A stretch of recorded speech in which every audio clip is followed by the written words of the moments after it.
Yes, welcome to the Biz Communication Show. I'm your host, Bill Lampton. Every week, I bring you a recognized communication expert. Why do I do that? Because you and I know that communication skills are vital for our success in business. Communication skills at their best help us succeed in leadership, management, sales, motivation, teamwork, customer service, and yes, profits as well. Today, I'm delighted to bring you a guest that I have known for a couple of decades, have respected her work, have watched how many people she has accumulated as followers, admirers, and clients. And so I'm talking about Meredith Bell. A couple of facts about Meredith. Meredith Bell has been an entrepreneur since 1982, and she's an expert in helping companies develop the people side of their business. Gosh, we all need that, don't we? Meredith is co-founder and president of Performance Support Systems. This is a global software company serving business consultants, executive coaches, and human resource training professionals to help managers become more effective leaders. Meredith takes pride in getting feedback like this, and this is a quote from one of her clients. Performance Support Systems is the epitome of the client-centered, high-integrity, high-support company with world-class products. You could look for a lifetime and not find its equal. Well, that says a lot about our guest, Meredith Bell. Meredith, welcome to the Biz Communication Show. Oh, thank you, Bill. I'm excited about being with you and us getting to have another conversation. That's right. And there's so much that we can explore, I'm sure, with your willingness. This will not be your only guest appearance. A few months down the line, I'm going to ask you to check your calendar and we'll do this again. Great. I'd love that. One of the things that I found out, Meredith, during my 20 years of management at the vice presidential level is that we run a fine line between being friendly and being authoritative. And so one of the difficulties leaders have at any level is being able to say no, not accepting every request from your colleagues, your employees, even your boss. So why is it important for us to say no? And what are your tips on how we can do that tactfully and effectively? That is such an important question and challenge that people run into all the time. And I think probably the most important thing, because it really is all about how we use our time, right? And so being clear about what is most important for you and your team, if you're a leader, what are those results that you're supposed to be producing? And so you create a number of filters that you run requests through to see if it adds up to being something you should say yes or no to. And I find this too, I'm sure you do too, with your own business. There are always opportunities that are going to present themselves. And so how do you choose which ones represent the ones that are going to be most beneficial to you and the other person? So I think being very clear about your purpose and what it is you need to accomplish, what are your deliverables for your company, and asking if this request supports getting to those. So that's an important piece. I think just one of the questions I ask myself, will this be a good use of my time? Before I jump in to say yes. And those of us that tend to be people pleasers, it's harder to say no. And inside of an organization, there's the concern of, maybe being political. If I say no, I need to stay in the good graces of this person or that person. But I think there's also the flip side of being seen as a person with clear goals and a clear path to those goals, when you can say, no, that's not going to be a good fit for me right now. So it is possible. And we learned this with our daughter. Anyone who's had kids has had a lot of practice saying no. Sometimes no is a sentence in and of itself. I learned that from Mary Ellen Tribby, who's been a very successful entrepreneur. No can be a complete sentence. So we don't have to necessarily justify and explain the reasoning behind it, because sometimes we leave ourselves open for somebody trying to persuade us and convince us that our argument is not strong enough. What I've learned to do is say, no, I won't be able to do that, but thank you for thinking of me. And I appreciate your feeling that I would be a good person for that role, but it's not a good fit for me right now. Or something, just very simple, so that you don't leave the door open for somebody to try to talk you into it. That's a very helpful explanation. What I found in my early management days, the first 6 months, where nobody had told me how to succeed in leadership, I found that if you don't say no, you are going to create confusion, you're going to create chaos, and morale will drop. I'll give an example. If you have 4 employees who come to you, let's say you've got a dozen employees, you have 4 employees who come to you on Tuesday and say, this weekend, my family and I want to take a trip. And so I want Friday off. Okay.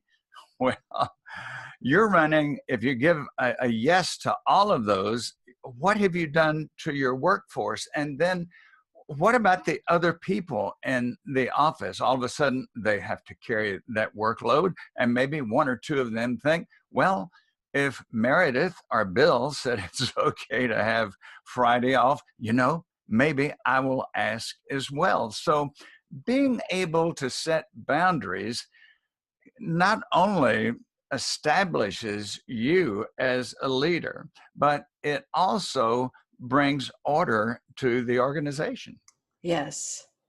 Yes. And what you just mentioned there, also for someone who has a team, being clear up front about your own policies, rules, protocols that people follow, and then consistently following through with those, I think can eliminate a lot of that confusion and chaos, because then people are clear what the boundaries are, but they're looking to you to see if you're going to really stick with them. So it's important to be aware of the response that you make and the impact that it can have on people. One of the things that your company is so well known for is being able to keep customers for a very long time. When I worked in higher education, Meredith, there was a phrase that became very important. We had, of course, for every college that I worked with, we had an admissions office which recruited students, signed them up. But very soon after I started working in higher education, I found that there was another important word, and that is retention. So what if you brought in 1,000 new students, but a great number of them fell by the wayside at the end of the year? Your percentage of retention was low. What had you really gained? Well, we have to think about that with our customers as well. You're known for your success in customer retention. What keys to success in that arena would you give us?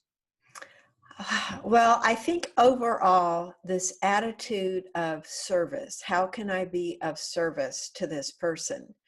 From the initial contact with them all the way through, to when they decide to do business with you and beyond. And I'll share with you one of my favorite quotes from a book called The Prosperous Coach by Rich Litvin and Steve Chandler. It's the biggest takeaway I had from that book in terms of thinking of business and building relationships. And it's this question that I ask myself before I get into any conversation. How can I serve this person so powerfully that they never forget our conversation for the rest of their life? Now, when you think about that, that really requires a lot of listening, asking questions about them, because the conversation is not going to be memorable to them for even a few minutes, much less the rest of their life, if it's all about me and our products, right? Exactly. In So, fact, so yes. thinking about what are they struggling with, what are they bringing up that maybe I have experience I can share, or a question I can ask, or a resource I can share with them, so they know I am fully present for them. And Bill, I have to say, that's really the secret, because it's not a complicated formula. It's not a series of steps necessarily. It's a way of being with other people. And it's so rare that you stand out when you can truly give that kind of undivided attention and communicate your caring and interest in them. It draws them to you. It causes them to want to be around you more. And therefore, it goes a long way to building that trust that's so critical in people making a decision to hand money to you. Because if there's not the know, like, and trust factors, in there, it's hard to close sales. But what's neat about taking that service-oriented approach is that you're not in a position where you're having to come on strong and try to push and persuade somebody. And also being honest with them. If there's something our product can't do that's a requirement for them, I'm honest. I let them know so that they can make the best decision possible. And then once they become a customer or a client, to show them that you really want them to have success using your product or service. So what that looks like is being responsive, not having something sit in your inbox or a phone call that goes unanswered, being very responsive to their questions or concerns that they have, and just demonstrating to them that you're committed to their success. And also, there's a phrase, another author I just mentioned, Steve Chandler, talks about, just really surprising them, being so awesome, that they again remember that we don't want satisfied customers, to tell you the truth. We want people that are, just loving doing business with us. They feel like they're calling, a good friend, because we care about them and they feel that. And I think thanking them through handwritten notes, staying in touch, asking how are we doing, either, verbally or in a quick survey. What do you like? What do you not like? What would you like to see us change? Those kinds of exchanges where you're making clear to them that they're important to you and the way they experience your company is important to you. All of those add up to, someone that is eager not just to do business with you, but to tell other people about you too. What's really significant to me in your comments, Meredith, is that you, quite a long time ago, mastered technology. You used technology to train people, to coach them, and to help them develop. But it reminds me of a book that was written probably 30 years ago, in which the author said that, and this was, I think, even before the internet, this author said, we are in the age of high tech. We also need to be in the age of high touch. You have mastered, your company has mastered technology. That's one reason that you've been able to reach many thousands of people. But they don't want to be just somebody who gets a webinar, somebody who gets a video, somebody who gets a blog. they still want to be heard, respected, and needed, which reminds me that just yesterday, I was reading your excellent article on LinkedIn about, and it's very timely in the month of December to talk about this, what's the best gift you can give somebody? And I applauded what you said. Maybe you couldn't hear me there in Virginia from Gainesville, Georgia. I applauded what you said because you said the best gift that you can give someone, and certainly this is true with family, but it's also true with customers, is letting them know you listen to them. It's a highly underrated skill, but it's so critical because most people are waiting for their turn to talk, or worse, they interrupt and talk over the other person. And it just feels, it is very frustrating for someone who's trying to get a point across to not be able to feel that the other person is interested in hearing what they have to say. So when you can do that, like I said, and be fully present with them and eager to get their message, it makes a huge difference in how the whole interaction goes and then how the relationship goes. For many years, I've said that listening is one of our most powerful communication skills, and yet it's one of the most neglected.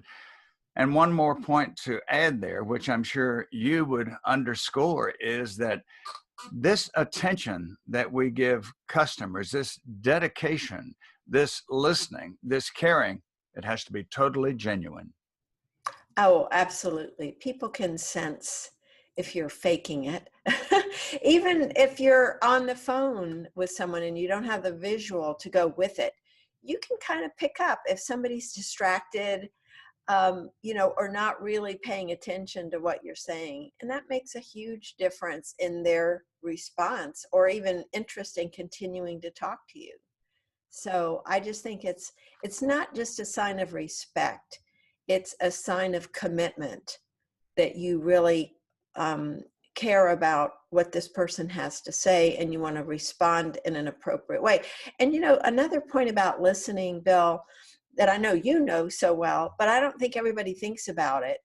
They often think listening means being quiet and the other person strictly is talking. But listening to me is active, not passive, where you're paying close attention to the whole message the person is sending, both verbally and non-verbally. And then you can ask questions to clarify, to ask them to go deeper, to talk more about a specific element. And that's, to me, an important aspect of listening, because most people honestly don't care that much about learning in more detail. They've got lots to do, they're in a hurry. And I think for a manager, especially, that has an employee come in and try to talk about a problem or an issue, and I've been in, the role of the manager where I was kind of impatient, wanting the person to move along, and they pick that up in an instant. And so they feel like you're being disrespectful. And I just think there's two different ways it can go really well or really poorly. And I think learning how to be with them and interact as you listen is a really significant way to show them that what they're saying matters to you.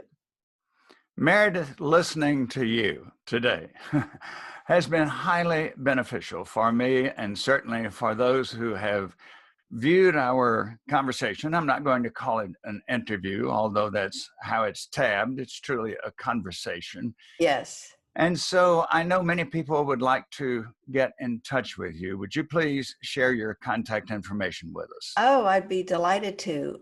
My favorite platform is LinkedIn. So I would encourage people to connect with me on LinkedIn, Meredith Bell. And my email address is Meredith, that's Meredith, at prostarcoach.com. So, and I'm also on Twitter, Meredith M. Bell there.